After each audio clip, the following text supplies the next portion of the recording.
Okay. Can I see the first question again? In the set screen. Yes. Okay. So which has the same function to the cytoplasm is the nucleoplasm, because it's basically the same fluid, but it's in the nucleus. It's the fluid inside of the nucleus. Fluids inside the nucleus. Yes, so it has the same, it's similar to the cytoplasm. Yeah. Okay, and thank you. And for the second one.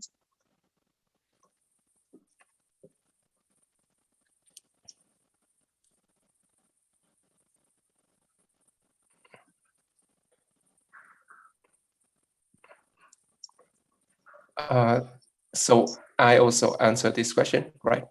Yes. Explain it. Yes. Okay. Because human has 46 pairs of 23, but 46 chromosomes in total, but there are only 44 autosomes, and there are two sex chromosomes, which is X and Y. So that's the answer, 44 and 2. Okay, class. I don't understand why we have only 50 students have the correct answers. And for this, we have a total in our 46 chromosomes, 23 pairs of chromosomes inside the human cells. So in general, we have 44 autosomes and 2 sex chromosomes. I think this general information that you have learned from your high school, as maybe if you don't know the meaning of autosome and the sex chromosomes, right? The ratio, the accuracies of this question is quite low. And the third questions, you also.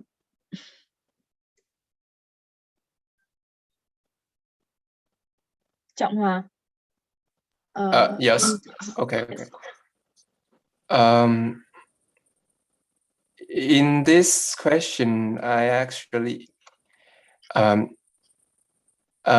because I see that the picture of a person's chromosomes is not chromatin or fingerprint or syndrome, so I picked the karyotype. Okay, we can move to the second one. I don't know, but your name is Hermelie. If you do not give me your right IDs, student IDs, I cannot give you any points because I cannot find you in the list. Hermelie, who is Hermelie? Who size? Your name is Hermelie.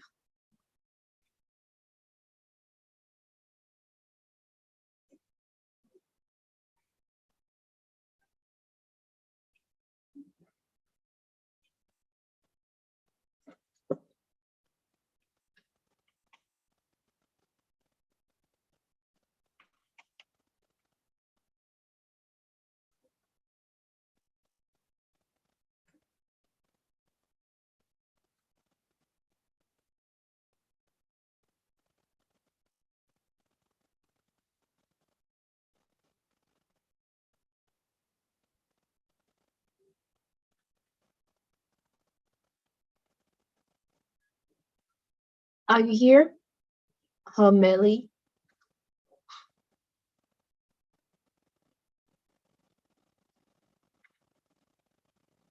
Not your real name and not your student IDs also.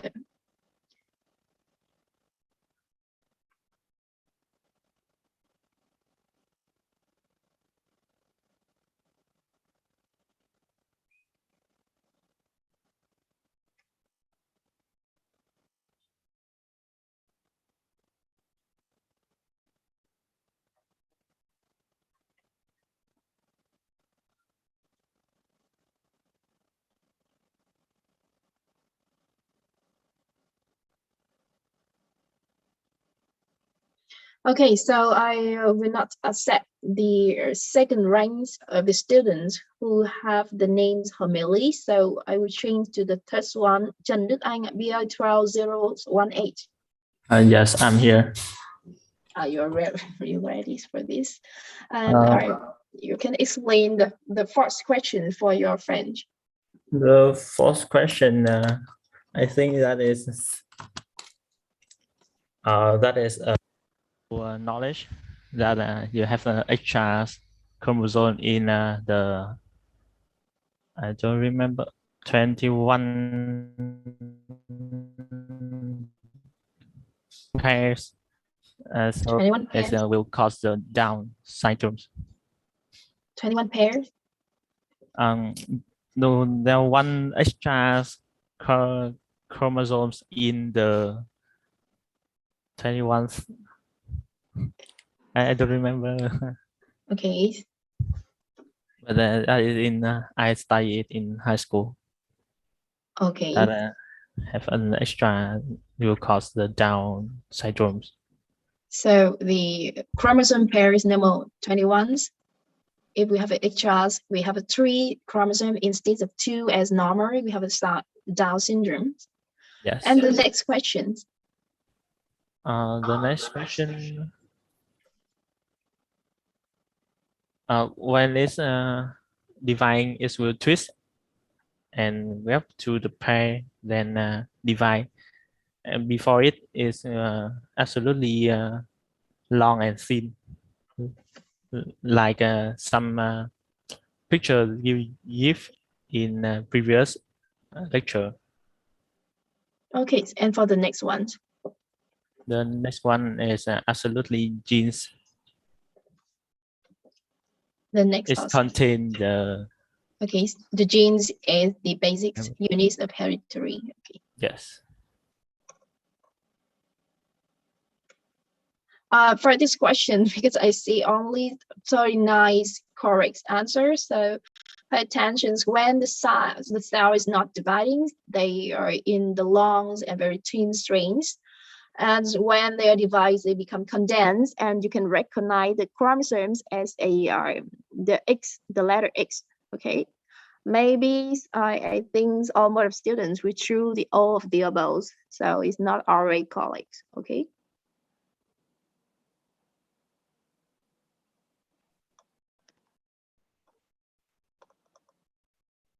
For the next question. Answer the next question? Yes.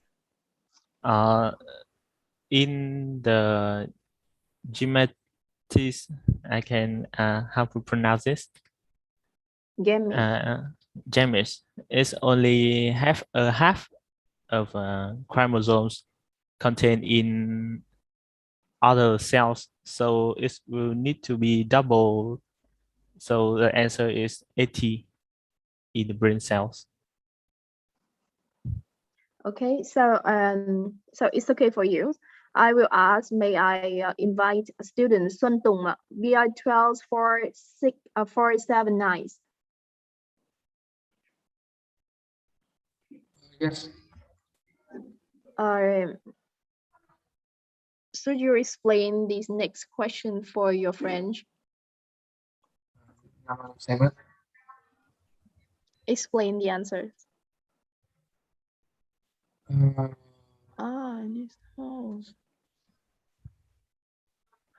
The question number 8. I chose NES because in the past lesson I remember that the E in NES is for so I think the NES process is to transfer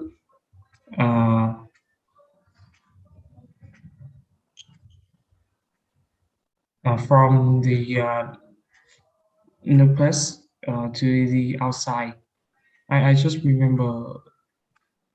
So in this question, you choose NES? Yeah.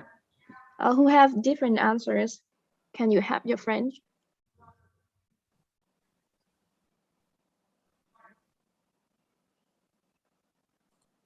I think is the nuclear pores. Yes. Why? Well, Why, because why not NES and NLS?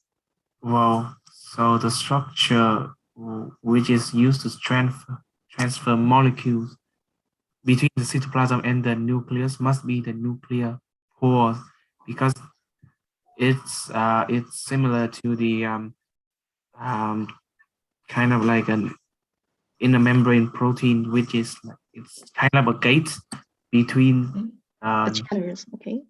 between the nuclear and the cytoplasm, while the NES and NLS are molecules that attach to a substance in order for that substance to go in and out of the nucleus.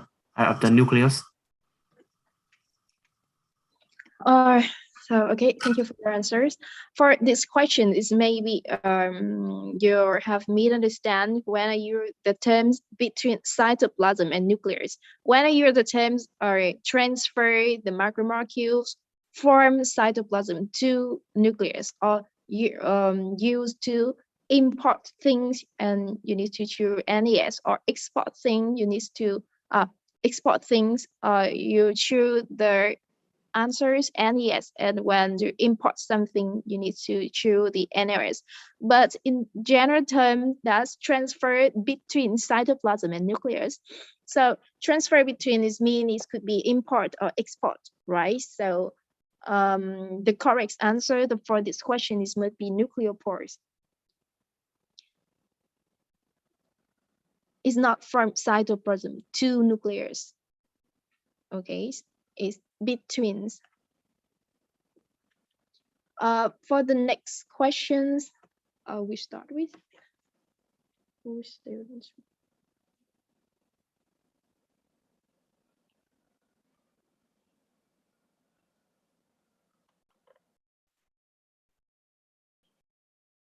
BI12 are 207s. It's me actually BI11. BI what? BI11. BI11, sorry, it's BI11, 2 or 07s. Can you explain the next question for your friend? Actually, the question 9 is I just choose one of the question 9. Like, I mean, I answer. I have the certain answer. I mean, I know a certain answer for 8 question before that, but in the question 9, I just choose one of them, and luckily I got the right answer. Okay. I just confused achromatin and heterochromatin, and I just choose one of them, and I got lucky in the right answer.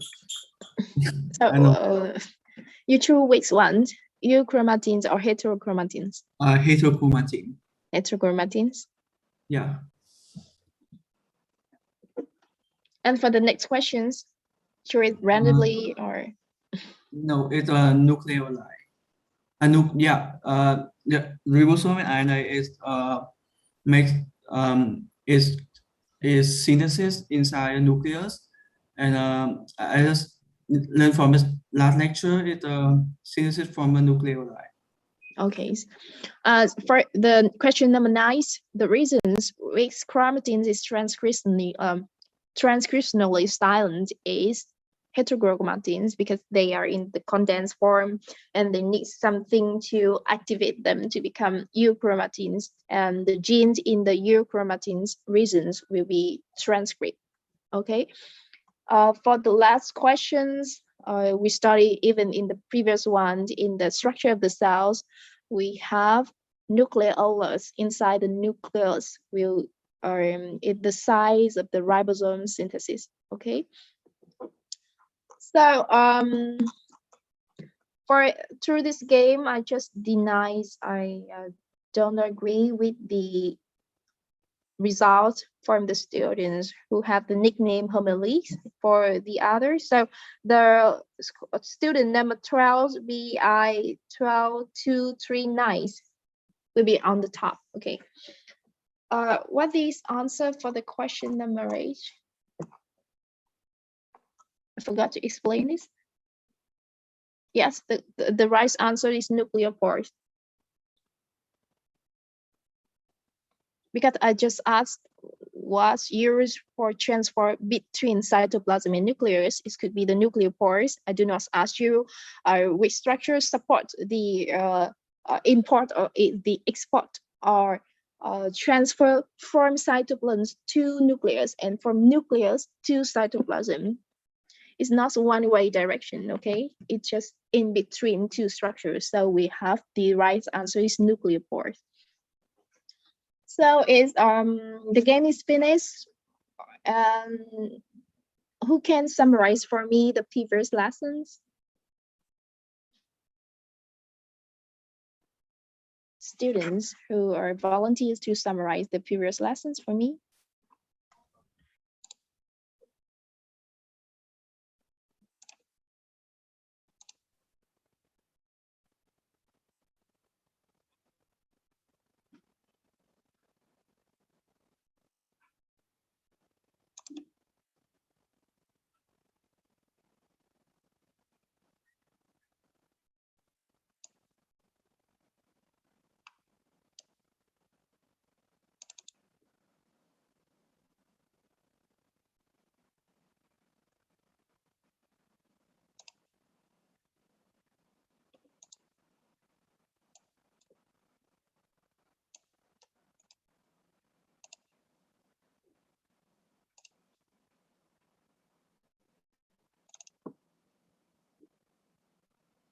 Ask Ngô Trần Hoàng Quân, please. Yes. So, okay, I will summarize it briefly. So last week we studied about the nucleus. So we have discussed about the difference between the genetic materials in eukaryotic and prokaryotic cells. So the genetic materials in eukaryotes are located in nucleus, which is a membrane-bound organelle, whereas in prokaryotic cells, they lack of membrane and they are called the nucleoid. Okay, so the singular noun of nucleus, I mean the plural noun, the plural form of nucleus is nuclei, and similarly the plural form of nucleolus is nucleoli. So, and after that we talked about the advantages of having a nucleus. So it provides more complicated regulation of gene expression. It protects the DNA of the cells, and we talk about the properties of the nucleus. So its number can vary between depending on the cell's function. For example, cell muscles have many nuclei, whereas the red blood cell has none. And after that, we talked about the nuclear envelope, the nucleolus, where the RNA are synthesized. And we talked about the nucleoplasm, which is quite similar to the cytoplasm. After that, we talked about the chromatin, which is the double-stranded DNA wrapped around histone and acidic proteins. And then we talk about special compounds that can allow substances can enter or exit the nucleus, which are the NLS and the NES. And we talked about the RNA transportation is unidirectional. Next up, we talked about the nuclear lamina, which is located beneath the inner nuclear membrane and is physically connected to the to the ER membrane, which plays a role in the nuclear envelope assembly and provide physical support to the nucleus. Next, we know that each chromosome has a distinct territory within the nucleus. And we talk about the chromatin, which are called chromosomes during cell division. And we know that in the central structure of the chromosomes are centromere where it links a pair of sister chromatids, and chromatin are unraveled and not condensed of DNA structure, while chromosomes are the highest condensed form during cell division. And we also learned about the 4 proteins forming the base of the nucleo. The first first phase of DNA condensation. The final thing we talk is about the telomeres, which are at the ends of chromosome, and which help protect the ends and maintain the DNA length. And that is the end of my summary. You summarized very detailed my previous lectures, so thank you very much. And I'm sure that if you can remember all the things that you have just summarized, you may have very good results in your midterm. So the previous lecture, we studied about the nucleus and everything about nucleus. Your friend just summarized very detailed. And for the question today, we studied about another kind, another very important component of the cells. It is the cell membrane, and about the transportation of the compound through the membrane.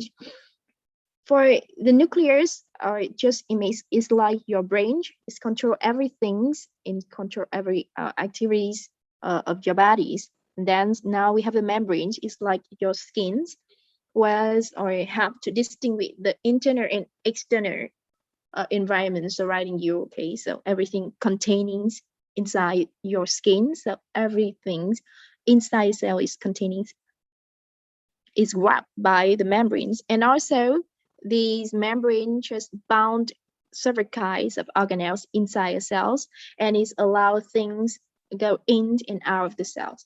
And for the second part of the lesson today, we study about the transport mechanism.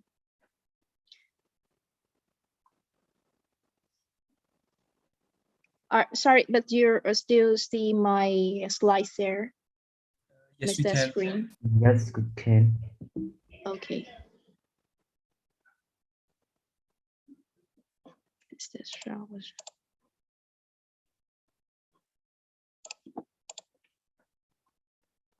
So the first part, biomembrane structure.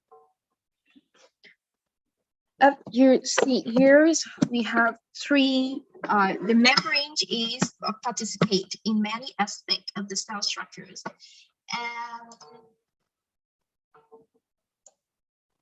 also the function of the cells. And the plasma membranes, they divide the cell and separate the inside and the outside of the cell. So in general, in this lesson, I talked about the membranes of the eukaryotic cells. They are different types of organelles, and the small vesicles and glow within the cells with distinctive membranes carry out special functions. As you know, this is for the eukaryotes, the gene expressions is inside the nucleus because we have the nuclear membrane, and the energy production is inside mitochondria because we have mitochondria. Mitochondria have their own membranes, etc. So here is three main functions of the cell membrane. The first, receiving information. Pay attention, in the surface of the cell membranes, we have several kinds of the receptor like this, and the informations, the letters, or the masses from the out environment will go to in touch with the surface of the cell membrane, so they can receive the information. And the second, because we have numbers of types of the proteins in the plasma membranes, these kinds of proteins will make like a door like this. They allow things go in and out of the cells. It's like nucleopores of the nucleus, and the cell membranes have also pores like this, have the gates like this, so we can import and export the small molecules through the membranes. And also they have abilities or receive thing like they forming a bus here, they forming a bus, and we have have the vesicle go in, and also when we want to export something, they form a bud thing like this, and we can export thing out of the cells. And this based on all the ability of the cells, we can import and export things. And the third are abilities of the cell membranes, just because they are very flexible. So they have capacities to expansions, and they can allow the cell to grow, change the shape, and especially move. For the movings, we have the cell membranes play very important roles in the movements of the unicellular organisms, like in the protista, and also in some fungi like the yeast cells. So this membrane is very important in the movement. And for the next, the environments in the faces of the cellular membranes, we have here the internal cytosomes in the green slipper, and the external in the purple. So the green ones is internal, and the purple ones is the external. And define the cytostotics in the red here. We have two faces of these cell membranes. The yellow one is the internal environment, and the black one is the faces that's interact with the external environment. So for the vesicle and some organelle have just single membranes, and their internal aquarius space is purpose. They are topological equivalent to the outside of the cells. And you know that we have the three organelles of the nucleus. We have here of the cell, we have a nucleus, and we have also mitochondria and also protoplasm. They have the double membrane. So the lumens between the double membrane here, the lumens here, you can see that they have the characteristic like the environments outside the cell, you see here. And for the organelle, we have single membranes here. The lysosome, we have the environment the same as the outside. The Golgi bodies, the endoplasmic reticulum, we have a purple inside. It means the characteristic is equal to the outside of the cells. Pay attention about the faces of the membrane. For the next, so these kinds are characteristics are conserved during the membrane's budding and fusion. So when they form a bud or export something though, so in this case, export. So the face is still remains, right? Or import something, the face is still remains.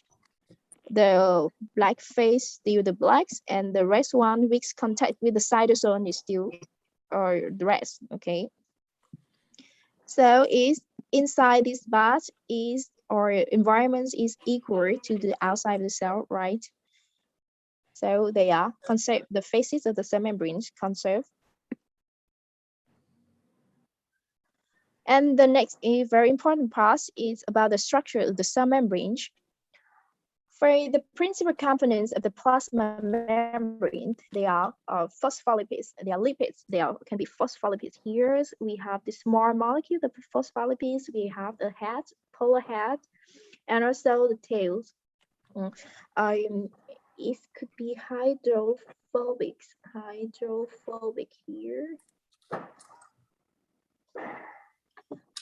They are the first important part. The first one is the lipid. We have a phospholipids bilayers. Bilayers mean two layer. So the first layer, the second layer, the phospholipids bilayer, phospholipid two layer. And they have the polar head, they have a hydrophilic head. hydrophilic is mean love. They love water, love waters. And they have the hydrophobic tails. Hydrophobics is mean fear water or hate water. They don't want water anymore, so they go inside. And the face and the hydrophilic is face up with the water, face up with the aquarius environment. And also another very important lipids we have here, some kinds of sterols like cholesterols. We have numbers of cholesterol here. So, and the second very important structure of the cells, you can see here, they are proteins. We have the proteins. And the protein, if the proteins goes through the membranes, we have the integral membranes, and it just or stick outside of the membranes, we have a peripheral membranes. Các protein xuyên màng, integral membranes, and peripheral membranes are các protein bám màng. And for the integral membranes, they must have these kinds of reasons.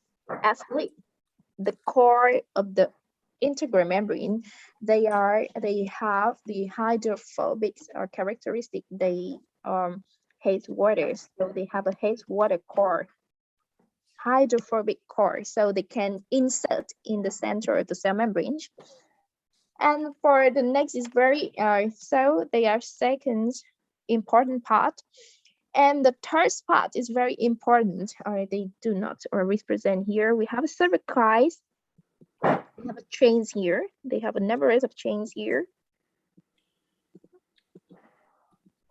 They are carbohydrates. We have a number of carbohydrates here, carbohydrates.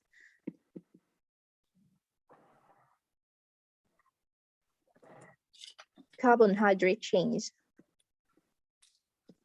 So they are the third important component of the cells. If the carbohydrate chain stick with the lipids, we have a glycoproteins, glycolipids, and if they stick with the proteins, we have a glycoprotein. So we will go deeper in these two structures of the cell membranes now. The first, they are lipids. We have a phospholipids and also some sterols. We call the cholesterol is an example. So here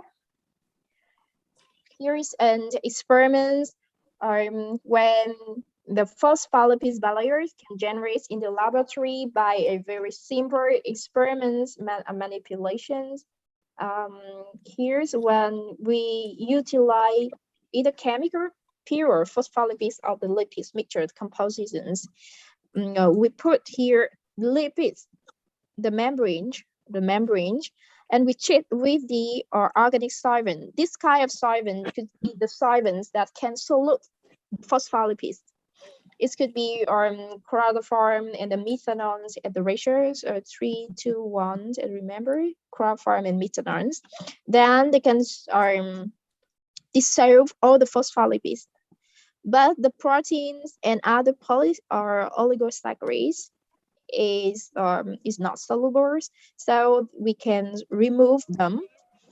When we connect the supernatant phase, and then we make the solvents go out, we evaporate them, then we can collect only the phospholipids. So when we put these kinds of phospholipids in the water environments, in the water, they automatically form a structure called liposomes. Or we can dissolve these kinds of phospholipids in the solvents and apply to small holes in the partitions. We have here a double layers. These have the same characteristic with the double layers of the cell membrane. So through the experiments, we can conclude that they have the properties of the bilayers. They have first impermeable barrier that can prevent the diffusion of the water solute, and the bilayer structures is maintained by the hydrophobic and the van der Waals interactions between the lipid chains, so they make them very stable. And the third characteristic that all phospholipid bilayers can spontaneously form. So spontaneously form, you can see here in this experiment, they are formed spontaneously two or status closed compartments internal aqueous stage.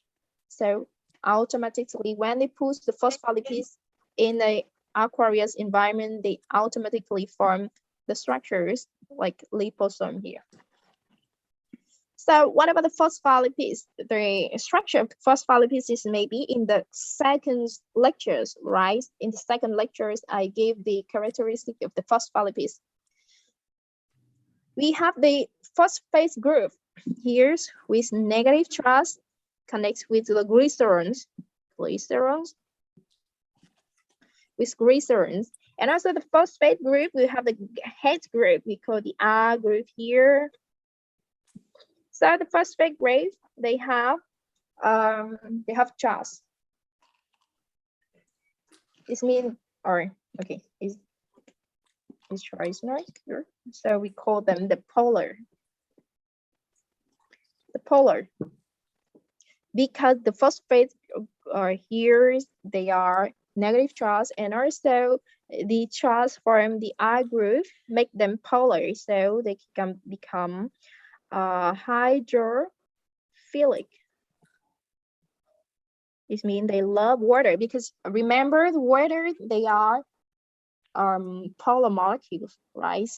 So the H group will faces with the aqueous environments and connected with the glycerols, and then we have two tails. We have here hydrophobic tail, hate water tail, hate water. They don't want water, so they come inside the layer.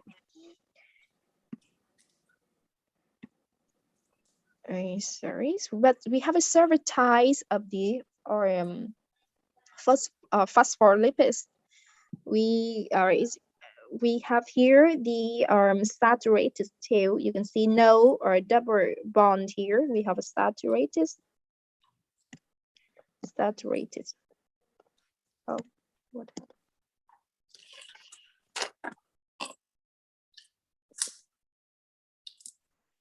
Saturated tail, or here we have the unsaturated.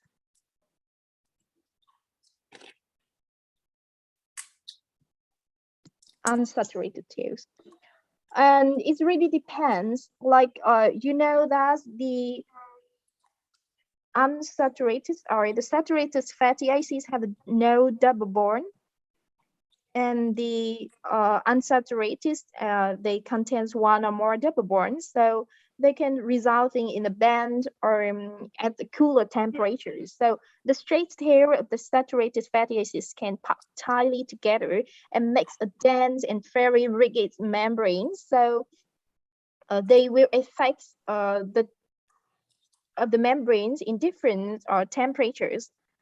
Like for example, the fish they cannot control their temperature bodies, and they live in water. So in the water in general, the temperature is really cold. So you can find more the phospholipids with unsaturated tails in the fish membrane. Okay. And the second type of the lipids group, we have here the sterons. The sterons is you are very familiar with the cholesterols, right? For the cholesterols, we have so the OH group, they are polar, and they have here also non-polar too. So it's similar characteristic like the phospholipids, right? And this is tables. You can see at different types of membrane, different organisms. We have a different compositions of the lipids in their cell membranes, like in the Golgi bodies. Even in the same organism, same species, we have different ratios between the PC, PE, PS in the endoplasmic reticulum and the Golgi body also. They are completely different. You don't need to remember this table. Here, so pay attention. the characteristics of different phospholipids which make the characteristic of the membrane difference. For the phosphatidylcholine here, the cell membranes will be thinner, but when it will be strengthened with the phospholipids here, with the cholesterol here, they make the membrane is more stable and thicker from the 3.5 to 4 nanometers when we strengthen with the cholesterol here. But for the sphingomyelins, if you remember here, the sphingolipids, sphingomyelins, we have a PC here, some kind of PC here, we have a sphingomyelin here. And we have also our cholesterol, remember? As for the sphingomyelins, when we insert the cholesterol here, is do not increase the thickness of the sphingomyelin layers, because the sphingomyelin they are really stable. So when you put any cholesterol here, it do not affect. So it will apply in with Thai. So you know that the intestine, the digestive system in your bodies is faced with very harsh environment, like we in which dieting nutrition and digest, because you know the pH in your stomach is maybe 1 or less than 1, so it's very harsh environment. So for the cell membrane of the intestinal cells or intestinal tract, it must be supported by numbers of the sphingomyelin because they're more stable, right? So the ratio of the PC here, the PCs like our SM and the cholesterol here in the normal cells could be 1.5, 1.0s, and 1.0s. But for the intestines, because they face with very harsh environments, the ratio could be changed, like one species, one of phosphatidylcholine, one sphingomyelin, and also one cholesterol. So the cell membrane of cell type is very flexible in the ratio of the phospholipids, because this kind of phospholipids have different characteristics. Okay. So the second very important part, they are proteins. The proteins, components, and the basic structure. It's hydrophobic here, hydrophobic. I took them from the Molecular Cell Biology 6th edition, but I don't know why it's very famous, but they have mistake here, hydrophobic tails.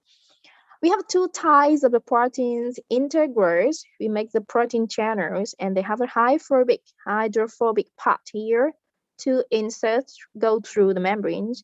And also we have a peripheral membranes. Peripherals, they associated with the membrane primary by specific non-covalent interaction with the integral proteins. The most important information about the protein, just pay attention about the protein channels that we learned in the next step. They have the transportation of the compounds between two of the internal and external environments. And the third very important part we have here also, as I draw before, we have some chains here. We call it the carbohydrate chains. Carbohydrate chains, if they stick to the lipids, we have a glycolipids, or if they stick with the protein, we have a glycoprotein here. We have here glycoproteins, or we stick with lipids here, we have glycolipids. Okay, so what the functions of the carbohydrate chains? They can interact with the component from the extracellular matrix as growth factors, antibodies, and carbohydrates. They are the third major component of plasma membrane. They found of the outside and they bound to proteins or lipids, and they distinguish the cellular makers, and they can allow the cell to recognize each others. And these kinds of markers, they are very important to the immune system, available to interact with the component of the extracellulars and the growth factor and antibodies. So here we have, I show you an examples of the ABO group, blood group. Here's in humans, we all have the enzyme for synthesis of all antigens. All the humans have this. We talk about the surface of the red blood cell. The surface of a red blood cell. All humans have the enzyme synthesize the all antigen. But the persons with the type A blood also have the glucosine transferase enzymes. We have GANAS transferase that can adding extras modifies the monosaccharides we call the ACE antigen here. And again, for the B blood cell, they have a GAN transferase that they can adding one GANs here, and we have a B antigens, and we have a B blood type. For this persons who have the AB blood type, they have both of them. So the presence or absence of the glycogen transferase can add GAN or GANA to O antigen, and it can determine a person's blood type. This is the function of the carbohydrate chains for the recognition. Or here the ABO blood group. And we have antigens on the red blood cells. We have A, so in the serum they have anti-B, and when normally the A blood group can receive only A's and O's. For the B, they can receive only B and O's. For the AB, because they have O's, you can see here they have O's or types of enzyme here. They have both antigen A and antigen B cells. In the serum body, they have no antibody, so they can receive all of the blood type, and the rest for the O blood cell, O blood type, because they don't have any A or B antigens. So in the serum, they have antibody, anti-A and anti-B, so they can receive only O. Here I have the example. If the blood type A's or O person receive a transfusion or a type B blood, the antibody again, the B antigens will bind to the introduced red cell and trigger their destruction. Okay, so now is videos about the cell membrane structures.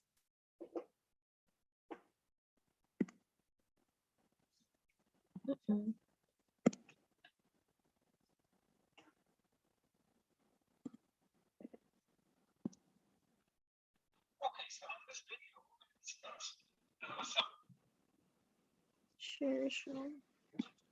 Can you hear the sounds? No, we can't. The plasma membrane, the outer boundary of our cells. So No, let's we get can't. started. No, sorry. Where? Session optimal.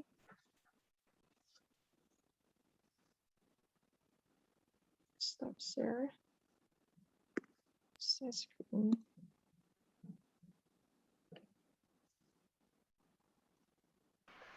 It's okay now. So you've probably heard that the cell membrane or the plasma membrane, the job is to control the passage of materials into and out of a cell. And that's what we're going to be discussing today.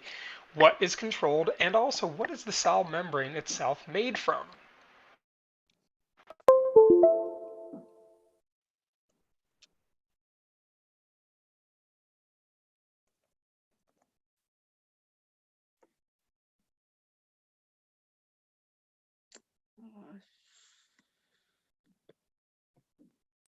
Professor, we can't see the screen anymore. Okay, there are problem with my computers. I will fix this now.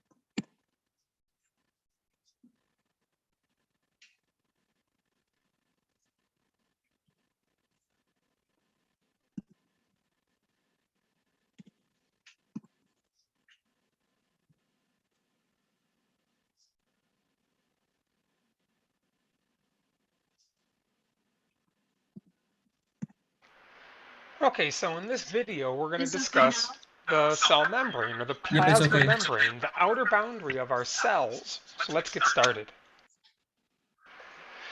So you've probably heard that the cell membrane or the plasma membrane, the job is to control the passage of materials into and out of a cell. And that's kind of where that's what we're going to be discussing today. What is controlled, and also what is the cell membrane itself made from? Well, at its most basic, the cell membrane is a double layer of what are called phospholipids. So here we have a zoomed in image of a phospholipid, and we're going to dissect this and analyze a phospholipid in more detail. But notice how there's two rows of phospholipids. It almost looks like one is standing right side up, and it almost looks like one is standing upside down. Well, we'll explain why that is in a little bit. So an important feature of the plasma membrane is that it is semi-permeable or selectively permeable. And this means that only some materials may pass through the plasma membrane, not everything. Notice how the black circles are freely able to pass, but the larger orange hexagons are not. So molecules that are easily able to pass tend to be small molecules, and they tend not to have a charge to them. Carbon dioxide and oxygen are two great examples of this. Molecules that are unable to pass or have difficulty passing tend to be large molecules or molecules that have a charge, or ions. Ions are atoms that have a charge. You know, glucose is a large molecule unable to pass freely through the plasma membrane. Sodium and chlorine are ions, atoms with a charge to them, and because of their charge, they're not able to freely pass through the phospholipid bilayer. Well, I actually want to look into a phospholipid in more detail. So here's our phospholipid from earlier. Notice how it has a lump of atoms at the top, a cluster of atoms. You know, we call this the head.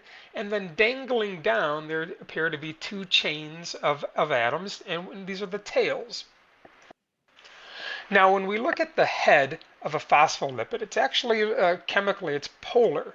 And I want you to know that it's made from two parts. There's the phosphate group. And notice how there's phosphorus at the bottom of that structural diagram there. And then the second part of the polar head is the glycerol part. And there's the glycerol part. Now, if you recall, polar molecules are molecules where an area is slightly positive and another area is slightly negative. Well, it turns out by the nitrogen, this is where the phosphate group tends to have a positive charge to it, and down by the oxygens tend to have a negative charge. So this is the reason why the head is polar. And as a result, the head is said to be hydrophilic. Now, when we break apart the word into prefix and suffix, you know, hydro implies water, and philic means loving. So the head is water loving. It will seek out water. And that's going to be important once we get into the cell membrane and all the other parts in a moment. And then there are the tails that we said earlier. So the tails tend to be two chains of fatty acids that have attached to the blue glycerol. And notice how one of the fatty acids has a kink in it. Well, that's because it's an unsaturated fatty acid, and the one that's perfectly straight is a saturated fatty acid. And so the two tails there are what are called hydrophobic. They don't have a charge. Hydro still implies water. Phobic implies that it's fearing. Now, it doesn't actually fear and run away from water. It's just not attracted to water. So when we look at phospholipids in the cell membrane in a few moments, you're going to see how the hydrophilic head and the hydrophobic tails orient themselves. You know, for simplicity, you're often going to see phospholipids just drawn as a circle with two lines dangling down. And from now on, for the rest of this video, this is how I'm going to illustrate a phospholipid as well. So when we look at the arrangement, we mentioned earlier that the cell membrane is a phospholipid bilayer. There are two layers of phospholipids that make up our cell membrane. And the heads, the polar heads, tend to be on the outside, and the non-polar tails tend to be sandwiched on the inside. Well, why is this? This is because cells are surrounded by water on both sides. Outside the cells are in a watery solution. Inside the cell contains cytoplasm, which is mostly made from water.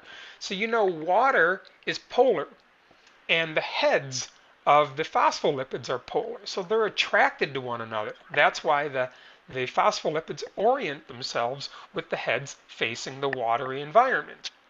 And so we have the hydrophilic heads on the outside and the hydrophobic tails on the inside because of their attraction to water. So now I'd like to discuss all the components of the plasma membrane, not just the phospholipid bilayer. The plasma membrane is also often referred to as a fluid mosaic model. Now, when I hear the word mosaic, I tend to think of artwork. You know, various artworks are called mosaics because they're made from a wide variety of elements. You know, here we have two pieces of art made from tiles, different size, color, shapes, and they've been arranged to make these two beautiful pieces of art. And so the plasma membrane is very much a mosaic because it's made from a wide variety of components. And it's also called a fluid model, and I'll explain why that is in a little bit later. First of all, let's start looking at the components. The phospholipids we already mentioned with their hydrophilic heads and their hydrophobic tails will tend to allow small non-polar or non-charged molecules to pass. Carbon dioxide, oxygen are two gases that can freely pass through the phospholipid bilayer. We also see these yellow geometric shaped structures embedded within the tails of the phospholipids. These are cholesterol molecules. Now, when we hear cholesterol, we tend to think of, you know, someone with too high of cholesterol and some negative health effects. But cholesterol plays a very important role. It helps to prevent the phospholipids from separating too far from one another. Therefore, it keeps the cell membrane compact and bound together, and thus given the cell membrane its flexibility. So cholesterol plays a really important role in the overall health and function of the plasma membrane. In the green chain of circles, these are carbohydrates. Now, sometimes these carbohydrates are attached to proteins and sometimes they're attached to lipids, but these carbohydrates are sticking out of the cell and they are used for identification or recognition purposes. This is one way our immune system knows to target foreign cells, but to ignore cells that belong to us. And for instance, our blood type is determined by the carbohydrates that are on our cells. Another part I want to mention is this blue channel in the middle, the protein channel. Now, like the name implies, it's made from protein, and it allows certain objects to pass, objects that can't just pass through the phospholipid bilayer like oxygen and like carbon dioxide, but larger molecules or even molecules that have a charge to them. Glucose is a great example. Glucose is unable to pass through the phospholipid bilayer, but cells need glucose. So glucose is actually taken in through these protein channels to the interior of the cell. Another part I want to mention is the cytoskeleton. Notice how there are these threads that crisscross and zigzag on the inside of the cell. Well, these are the protein threads that make up the cytoskeleton. Now, there's different kinds of protein threads. There are the microtubules and the microfilaments and the intermediate filaments. And the proteins of the cytoskeleton help to give internal support. You know, the analogy is it's like the framing on a house. They help to support the house so it doesn't topple over. But they also play another role. The cytoskeleton is also a pathway for molecules to transport and travel along. Here we see some molecules being transported throughout the cell, and even some of the molecules exiting from the cell. But you can see they are traveling along the protein threads of the cytoskeleton. So this is the reason why, again, the plasma membrane is called the fluid mosaic model. Well, mosaic because it's made from a variety of parts, but fluid because those parts can drift around and are in motion. The parts are not static. The phospholipids are able to drift left and right, the carbohydrates, the proteins, the cholesterol molecules. And so the fluidity can be affected by temperature and other environmental factors, but holding a lot of the phospholipids together, again, are those cholesterol molecules that are embedded within the tails of the phospholipids. So there you have it. There's our practice quiz here. If you're in my biology class, pause the video, try to answer. So at the end of the video, we have three. These questions and a separate. I hope you understand that the three main components of the cell membrane, right? The first is phospholipid bilayers. Second is the green thing here, carbohydrate chains, and play very important role in the recognition of the cells. They can contact with the exterior environments, and also are some ligands, growth factors, and they receive the message. And this cell will be recognized by the other cell or by immune system by this kind of carbohydrates. We have the proteins make some kind of channel here also. And the most important part to form a cell membrane, we have a phospholipid bilayer here. So before I move to the second part, maybe we have some minute break, and we'll come back at 11 15. Okay. All right. To lazy point.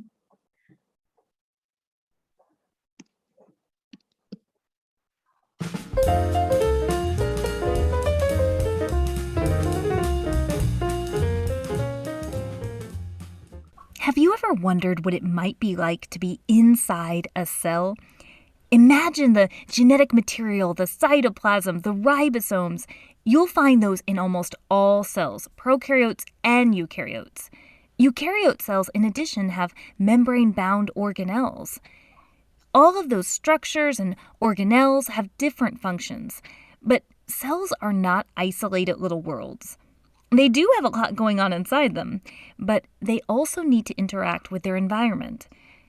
It makes sense that to keep a stable environment inside themselves, otherwise known as keeping homeostasis, they must have some control on what goes in and what goes out of them. A very important structure for this that all cells contain is the cell membrane. By controlling what goes in and out, the cell membrane helps regulate homeostasis. It's the homeostasis king. Let's take a look at the cell membrane. You could have a whole course on the cell membrane itself. It has amazing structure. It has signaling abilities. But to stick to the very basics, it's made of a phospholipid bilayer. Bilayer means two layers, so you have these two layers of lipids. Now, these lipids, they're called phospholipids, well, they have a head that is polar, and they have a tail that is nonpolar, making them quite unique. Some molecules, they have no problem going through the cell membrane, and they directly go through the phospholipid bilayer. Very small, nonpolar molecules, they fit in this category. They're a great example. Like some gases, oxygen and carbon dioxide gas, those are great examples. This is known as simple diffusion. Also, it doesn't take any energy to force those molecules in or out, so it's known as passive transport. Simple diffusion moves with the flow, meaning it moves with the concentration gradient.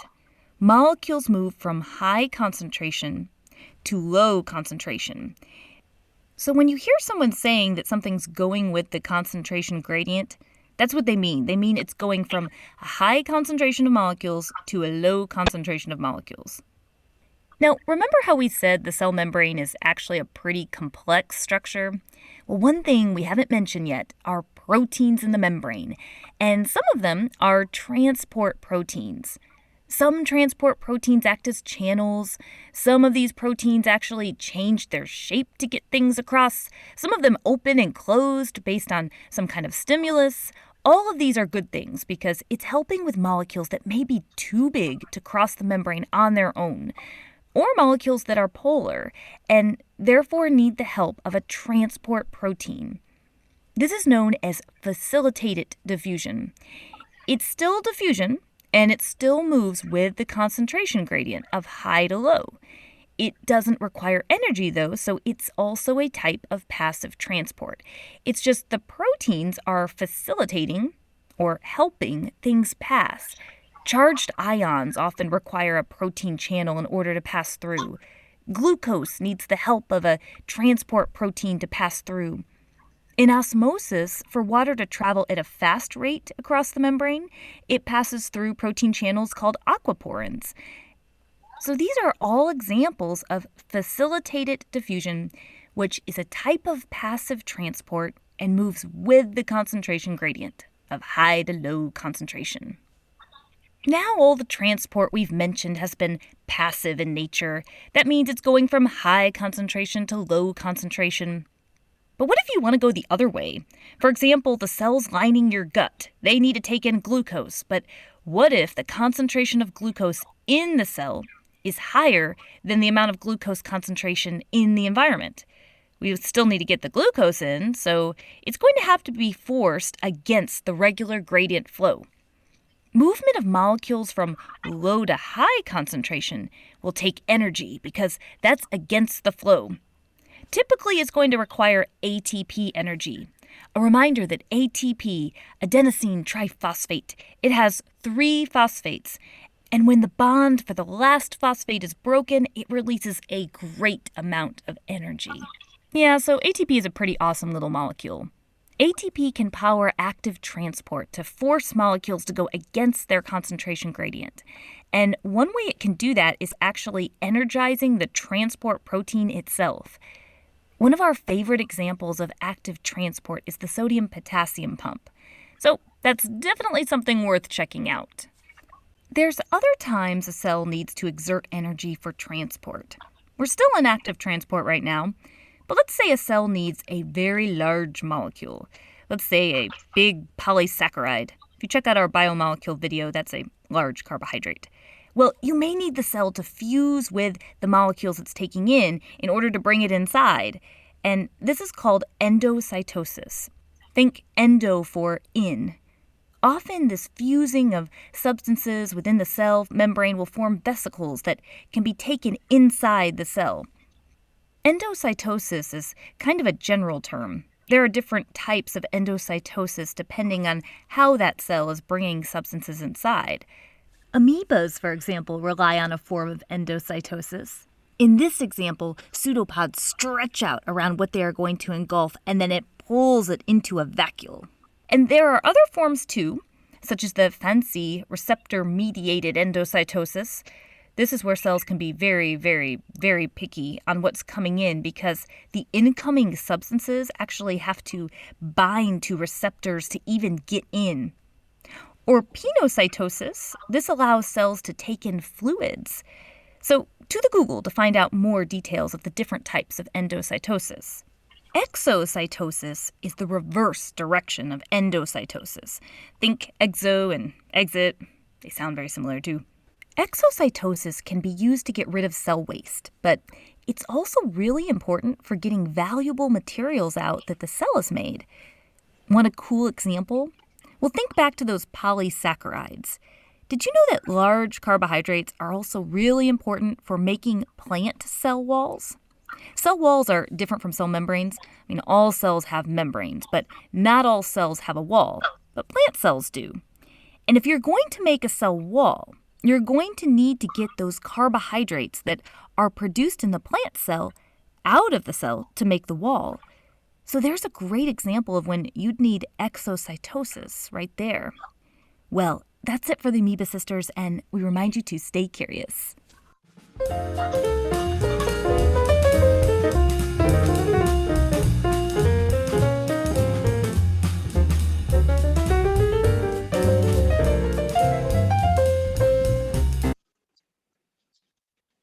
Sorry, the summarization of the mechanisms the compounds can transport through the cell membrane.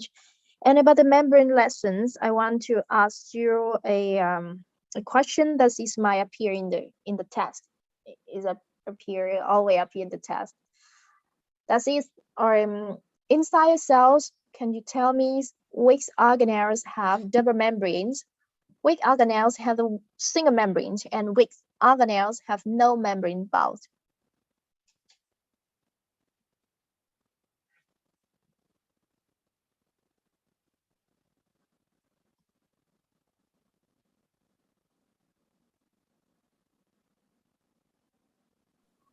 Oh yeah, Professor. Yes, please. So I think inside the cells, then the mitochondria would have double membrane. Yes, we have mitochondria, Mitochondria, the nucleus, nucleus. Okay. and the endoplasmic reticulum, both rough And and endoplasmic reticulum. right. Also, I think the Golgi apparatus is also double membrane. Golgi's double membrane. And what Uh, else? I think that's it. That's it. So which organelle have a single membrane bound? Oh, single membrane, sorry. No, I can't think of one. Single Oh, right. membrane. Supernovas. Single membrane. Have you any idea about single membrane bound?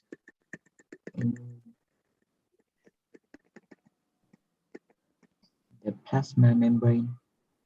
Plasma membrane, the single membrane. Okay, the Lysosomes. plasma ribosome single membrane. Lysosome. A lysosome. Okay, lysosome single membrane. How about And the what else? What else is no membrane bound? Ribosome. Ribosome, no membranes. Okay, what else? Can I have a question? Yes. Cytoskeleton has no membrane. So the ribosome, do you consider it as an organelle or not? No, actually, we do not call them the organelles, but we can't consider they are organelles. But in some, it's called them the structure. It's not organelles. The structure, they are subunits of the big parts and the small parts. It's not organelle already, but so in this case, we can call them structure in the cell, and okay, you can consider this something in the cell. It could be organelle or nurse. Okay, thank you. But in some, the structure is not organelles. So we have our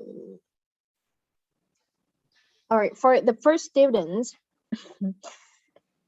you have missed because I'm sorry, these are appear in so many questions in the even the midterm or in the final test. We have a question inside a cell, which structure or which organelle have a single membrane bound, double membrane bound, and also no membrane bound.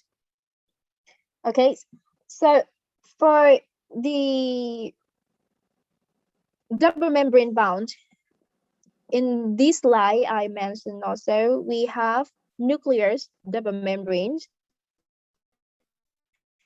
also protoplast. Okay, so these are animal cells, so we don't have a protoplast here.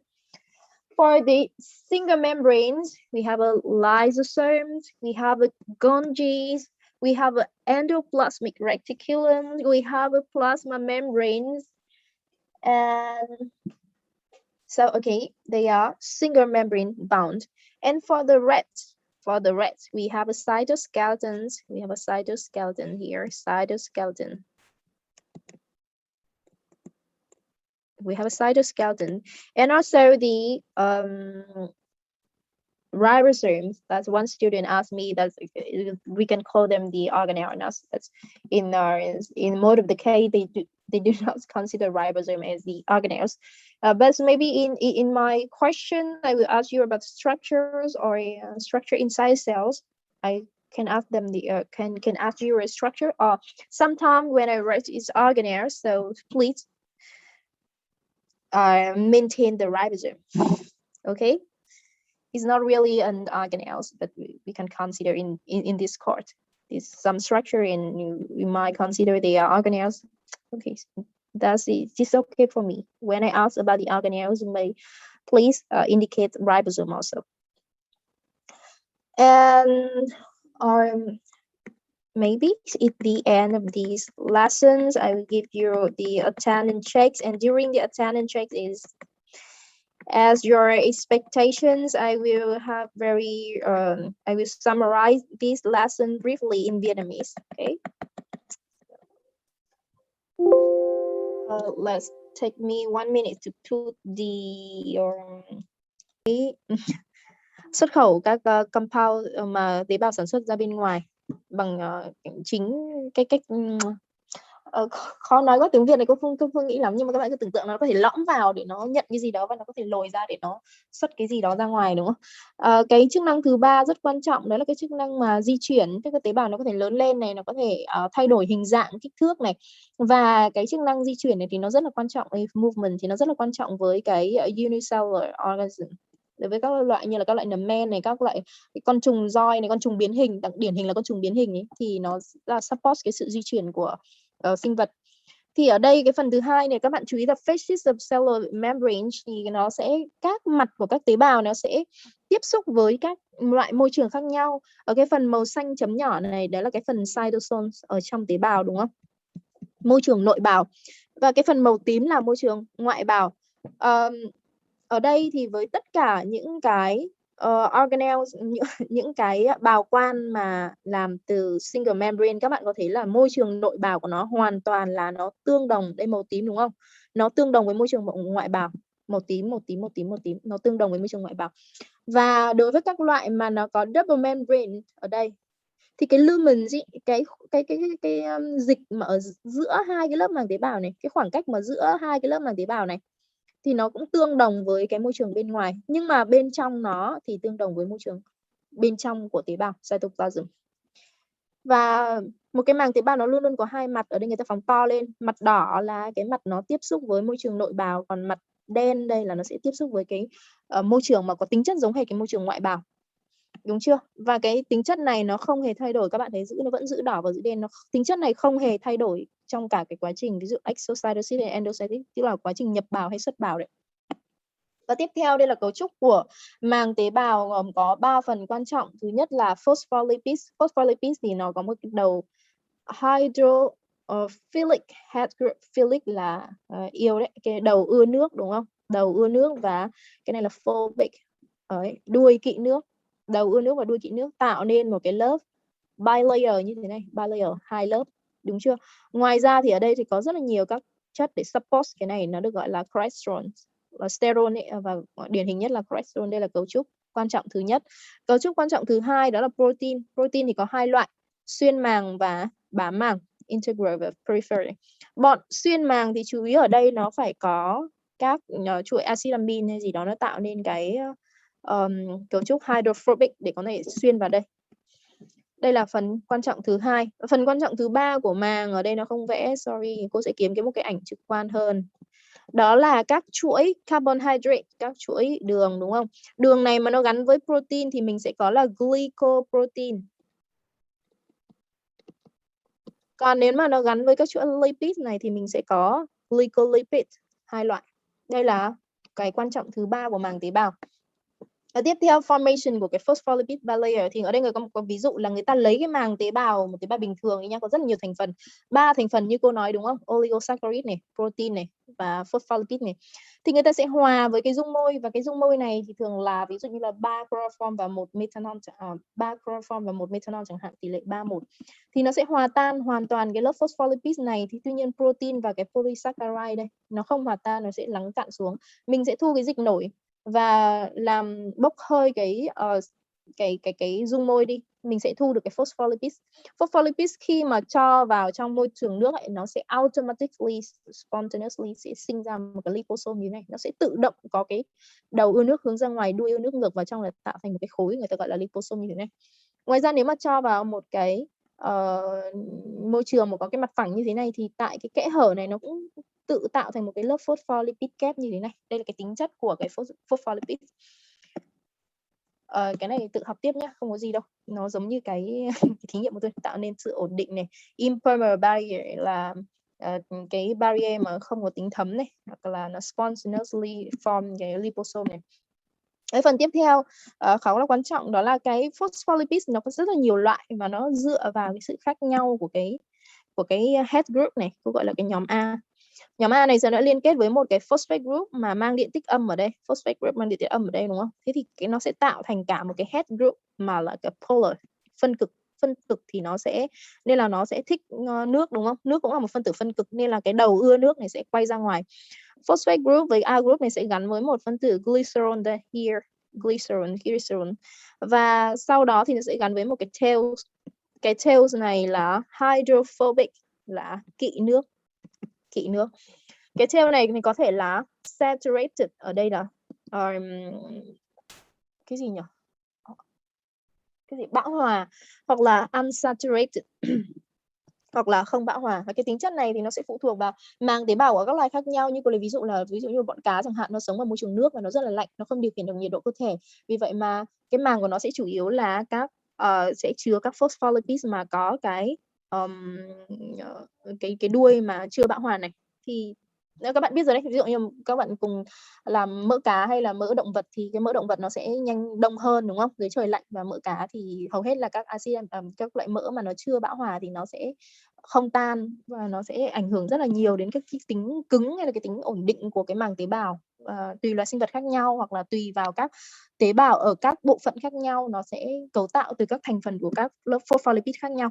Ngoài ra thì cái lớp phospholipid này nó sẽ được support structure, nó sẽ được củng cố cái phần cấu trúc bằng các loại sterol khác nhau. Sterol thì ở đây thì các bạn nhớ cho cô cholesterol là nó dễ nhớ nhất này. Tất cả cấu trúc thì nó được tương tự, tức là nó có một lớp OH ở đây nó sẽ là polar, đúng không? Polar thì nó sẽ là đầu ưa nước, và ngoài ra nó có cấu trúc dài như thế này là đôi kỵ nước. Tất cả sterol đều cấu trúc tương tự như nhau. Cái bảng này thì chỉ là thành phần các loại phospholipids khác nhau ở các loài khác nhau, human này, E. coli này, rat này, hoặc là trong cùng một loài thì là hai cái organelle khác nhau thì nó cũng cấu tạo bởi các lớp phospholipids khác nhau. Các bạn không cần nhớ bảng này, nó lằng nhằng quá, cô không bắt các bạn nhớ. Cái này thì các bạn nên nhớ này, ví dụ như cái phosphatidylcholine choline, cái PC này thì nó là thường là mỏng này, nó rất là mỏng này, không ổn định lắm này, và khi mà nó support bởi cái cholesterol thì nó có thể dày hơn và nó rất là ổn định hơn. Đấy, nó support cholesterol. Thì ngoài ra thì có cái sphingomyelin ở đây nhá, sphingomyelin đây cũng là một loại cái phospholipid, nhưng mà nó cực kỳ là ổn định mà vững chắc, và ngay cả khi các bạn support nó bởi cái cholesterol thì cái màng tế bào này nó cũng không trở nên vững chãi hơn là được bao nhiêu cả. Đấy là sphingomyelin. Ở đây cô có lấy ví dụ là với cái sphingomyelin thì trong các tế bào bình thường thì cái tỷ lệ BC này, SM này với lại cholesterol nó là 1,5 này, thường là 1,5, 0,5. Thì đối với các tế bào mà tiếp xúc với cái môi trường nó cực kỳ là mạnh hoặc là cái cực kỳ là khắc nghiệt, ví dụ như là trong các tế bào ruột chẳng hạn, thì cái tỷ lệ này nó sẽ là 1:1, tức là nó increase cái sphingomyelin này vì nó muốn tăng cái sự ổn định của màng tế bào, đúng chưa? Phần thứ hai là protein cũng không có gì, như cô nói rồi, xuyên màng và bám màng. Cái xuyên màng thì ở đây phải có một lớp hydrophobic và nó sẽ tạo thành các channel, nó tạo thành các kênh để vận chuyển các chất qua ngoài màng, đúng không? Cái phần thứ ba đó là carbohydrate chains thì nó rất là quan trọng ở cái tính là với các chuỗi carbohydrate mà nó hướng ra ngoài ấy, thì nó sẽ là cái nơi mà sẽ tiếp nhận các thông tin này, sẽ tiếp nhận các chất mà từ bên ngoài tế bào, thì là các growth factor, các yếu tố tăng trưởng chẳng hạn, hoặc là các thông tin từ môi trường hoặc là từ não bộ truyền tới các tế bào để có thể hoạt động chẳng hạn. Hoặc là ví dụ như trong immune system thì nó có thể nhận diện được, nó sẽ tạo thành antigen, các kháng nguyên trên bề mặt hồng cầu. Ở đây là lấy ví dụ ở trong red blood cell, tế bào hồng cầu ạ. Tất cả các loại mọi người thì đều có cái O antigen này. Đối với người có nhóm máu A thì sẽ có gen quy định, thực ra là ER đấy. Gen quy định là nó sẽ có thêm cái enzyme này, và enzyme sẽ gắn thêm kháng nguyên A lên bề mặt hồng cầu.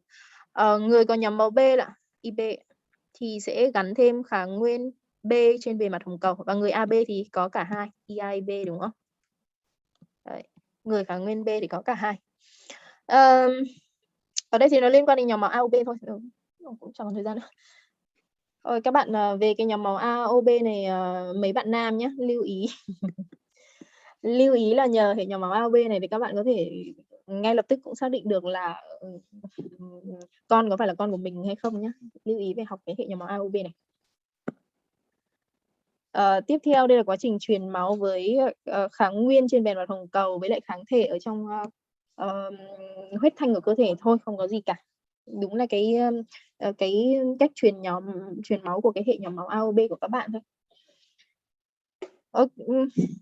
Các bạn nói cái hệ nhóm máu A, O, B này thì ví dụ như là ở lớp kia cũng kể đấy, năm ngoái như là đúng rồi, đã được tiếp thu. Nhưng năm ngoái khi mà có một cái thông tin là đối với những người mang nhóm máu B, nhóm máu O ấy, thì sẽ hạn chế được cái khả năng cái bám của virus COVID ấy, thì nó sẽ hạn chế tăng lên ở tức là những người nhóm máu B thì ít bị nhiễm COVID hơn. Thì có một chị chả hiểu sao chị TT lên chị comment là ôi dồi may quá chồng em nhóm máu AB, em nhóm máu O, mà may quá cả hai đứa con em đều nhóm máu O, như vậy là hai đứa con em sẽ bị giảm khả năng mắc bệnh COVID các thứ. Cô cũng chả hiểu vì sao bà ấy cũng có thể lên comment một cái như thế. Ông chồng bị cắm sừng 100% rồi đúng không? Tiếp theo là đây là cái video thì nó khá là hay về cấu trúc màng nhé. Phần thứ hai là mình sẽ nói về các vận chuyển các chất qua màng, đúng không? Ở đây là có một cái liposome, artificial liposome là liposome nhân tạo, thì đúng không các bạn nhận thấy là nó không hề có các kênh protein ở đây, đúng không? Thì cái vận chuyển các chất qua màng rất là khó khăn, gần như là không có. Còn ở đây khi mà đối với cái màng của mình ý, cái màng tế bào ấy, nó có rất là nhiều các kênh vận chuyển ở đây, thì các chất là đi ra đi vào, có thể là đi song song, cả đi vào đi ra, rất là nhộn nhịp, các bạn hiểu như thế là được. Tiếp theo là về cái tính thấm của màng tế bào, cái tính thấm nó giảm dần theo cái chiều mũi tên của cô nhé. Đối với các chất mà không phân cực này thì nó có thể là đi thẳng vào, nó đi theo cái, vì nó không có phân cực cho nên là nó đi ra và đi vào đúng là theo cái concentration, đi theo cái nồng độ của nó, đúng không? Từ cao đến thấp. Các vật chất nó bắt đầu Charles molecule, ví dụ như là nước này, thì nó bắt đầu là cái tính thấm của nó giảm dần rồi. Đối với các chất lớn hơn hoặc là các chất phân cực như là ions hoặc là các phân tử rất là lớn thì nó sẽ cần nó không thấm, impermeable, không thấm, và vì vậy nó cần các cơ chế đặc thù để có thể vận chuyển. Và cái cơ chế đặc thù đấy như thế nào? Mình có hai cái cách vận chuyển khác nhau ở đây, phân thành hai loại, đó là passive và active. Passive transport là không cần năng lượng, và active thì các bạn hiểu là cần năng lượng. Đối với passive transport thì đầu tiên mình có simple diffusion, tức là khuếch tán đơn giản. Đối với khuếch tán đơn giản thì nó chả cần gì cả. Ví dụ như là các bonic với lại oxy ấy, thì cứ từ cái nồng độ cao đến thấp là nó đi thôi. Nó không quan trọng là có cần cái gì để nó mang vác chẳng hạn. Thế thằng nào đến mẹ nhóm máu O, con O thì sao bố AB đi hỏi bố nói. Rồi, khuếch tán đơn giản thì không cần năng lượng này, không cần protein, không cần cái kênh nào cả để đi qua cả. Tiếp theo là cái khuếch tán thuận lợi có điều kiện. Khuếch tán thuận lợi có điều kiện ở đây nó chỉ khác khuếch tán đơn giản ở cái channel protein, tức là nó cần một cái kênh để đi qua. Và mình có 3 loại kênh khác nhau. Một là cái kênh aquaporins, ở cái video tiếp theo các bạn sẽ học đấy, vì sao nó có một cái nhân, có một cái cực dương ở giữa, rồi các nước nó sẽ đi qua như thế nào đấy, các bạn xem video nhé. Phần thứ hai là gated channels, nó thường liên quan đến các kênh ion nhé. Phần thứ ba là carry protein thì nó sẽ là glucose transport, tức là vận chuyển các thứ khác nhau. Nói chung là nó chỉ khác simple diffusion bởi là nó cần kênh vận chuyển. Đây, aquaporin. Và trong cái phần khuếch tán thì luôn luôn các bạn sẽ nhớ cho cô đến cả khuếch tán và thẩm thấu. Cái việc thẩm thấu thì nó chỉ là sự chuyển động của các dung môi qua màng và phản ứng gradient nồng độ của chất tan thì mình gọi là thẩm thấu. Và trong ở đây thì có dung dịch đẳng trương. Dung dịch đẳng trương nghĩa là cái nồng độ chất tan ở bên trong và bên ngoài màng nó bằng nhau, thì nước nó sẽ đi ra và đi vào bằng nhau. Thì tế bào, ví dụ đây tế bào hồng cầu cho vào môi trường muối đi, mà có nồng độ muối ở bên trong và bên ngoài tế bào bằng nhau thì nó sẽ là đẳng trương. Tiếp theo là hypertonic, môi trường ưu trương, tức là khi mà cái nồng độ muối ở bên ngoài môi trường quá cao thì vậy là nước từ trong tế bào nó sẽ đi ra ngoài. Và ngược lại, nếu mà môi trường cái nồng độ muối ở trong môi trường lại trong tế bào nó lại cao hơn ở môi trường thì nước từ trong môi trường sẽ đi vào tế bào và tế bào sẽ bị vỡ ra đấy các bạn, the burst, swell and burst.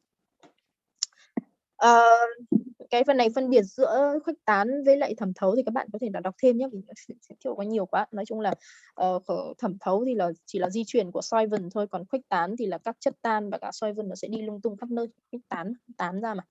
Cái phần thứ hai đó là cái active transport thì nó sẽ cần energy. Ở đây là ví dụ của active transport cần cái energy từ ATP này đi ngược lại gradient nồng độ. Còn cái này là passive transport, đây là ví dụ về cái kênh vận chuyển ion ấy. Facilitated transport, vận chuyển cần có điều kiện này, cần kênh vận chuyển này.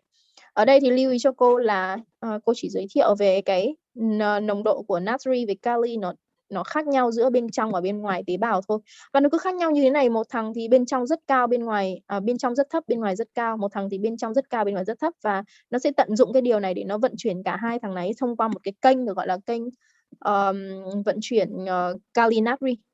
Ở đây thì khi mà cái đầu cổng này nó mở ra thì có 3 natri đi vào. Nó sử dụng ATP. Sau khi phân tử ATP đến thì cái cổng bên kia sẽ mở ra, giải phóng 3 natri. Và khi cổng bên kia mở ra thì sẽ có 2 kali đi vào vị trí của nó. Và sau khi mà ATP đã giải phóng hết năng lượng cho cái cổng này thì cái đầu cổng này nó sẽ mở ra và giải phóng nốt kali đi bên này.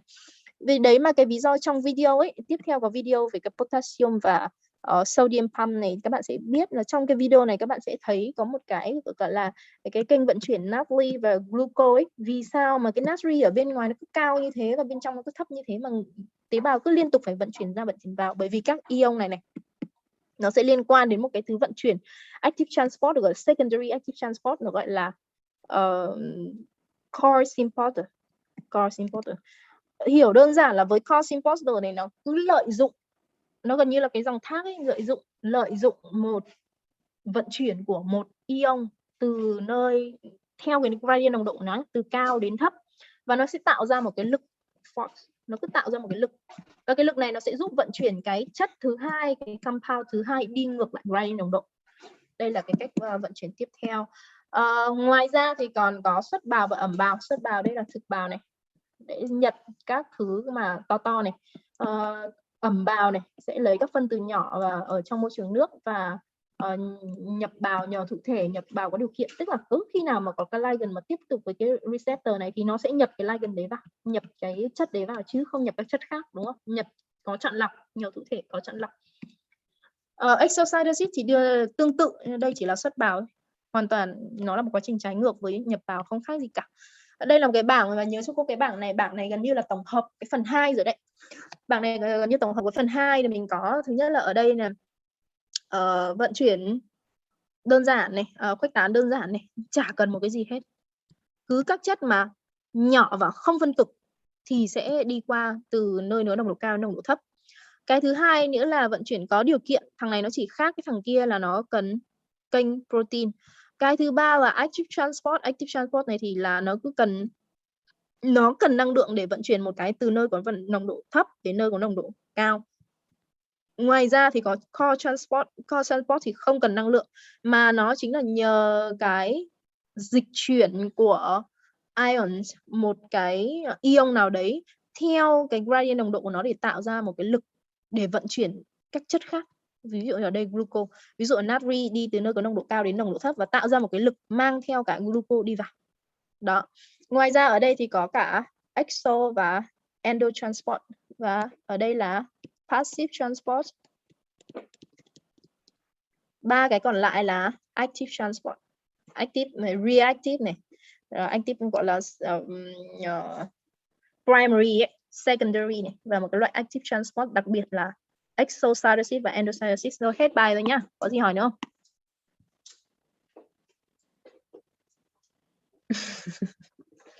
Uống luôn từ bây giờ đi. Nào, giảng xong rồi, có bạn gì hỏi nữa không để ao nhá. Chiều phải học à? Sorry. Tại sao YouTube lại có như vậy? Không biết. Rồi, chào các bạn, cố gắng ôn tập để cho kỳ thi giữa kỳ nhé. Em hỏi là giữa kỳ là không có phần này đúng không ạ? Đúng rồi, giữa Chỉ kỳ đến không có phần- phần này. Giữa kỳ Vâng. không có phần này. Đến phần nucleus không. Thi không có phần nào cô? Bài này, giữa kỳ không có bài À. này, không có phần nào đâu. Vâng. Năm ngoái học rồi. Bạn Nguyên Tiến Dũng học lại à? Học lại hay là học bên không đấy? Từ bài trước trở đi đúng không? Vẫn phần part 4 nhưng mà từ phần trước đúng không? Sorry, mấy hôm nay đáng nhẽ là phải là part 5 đúng không? Cô lại ghi là part 4. nhá, từ đầu đến nucleus thôi, không phải đến phần là membrane đâu. Rồi, xin chào các bạn. Chào Okay, cô. bye bye teacher. Chào cô ạ. Chào cô. Chào cô.